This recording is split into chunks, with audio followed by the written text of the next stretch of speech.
is rarely an escalation between the United States and Europe, and it deals with tech regulators. And this is because the Trump administration imposed visa bans on 5 European figures who are tied to EU's Digital Services Act. That's the law that forces big tech companies to tackle illegal content, hate speech, and election manipulation.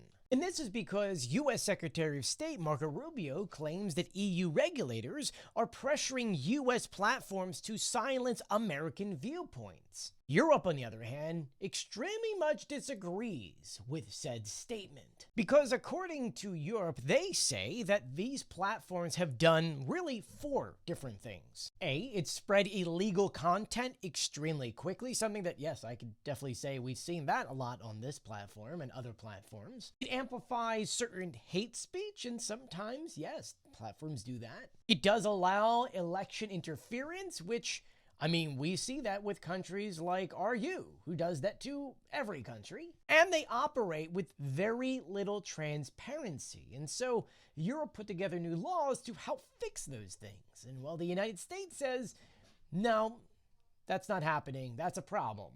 To clarify, the DSA does not tell platforms how to regulate themselves. Instead, it forces them to prove how they're managing these risks or how they're fighting said risks. Some of those key elements include removing illegal content. If something's illegal in a law where they're at, that shouldn't be something that you can legally talk about in a Facebook page or on Meta or in TikTok.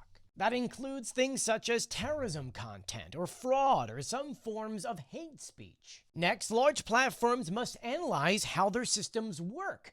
How they stop being disinformation. They need to show that they're able to stop countries from manipulating the systems to maybe showcase a certain, maybe political figure more than another. After that, they need some kind of transparency. Platforms need to explain how their algorithms maybe recommend certain content so they can learn how to counter people who are trying to hack the system.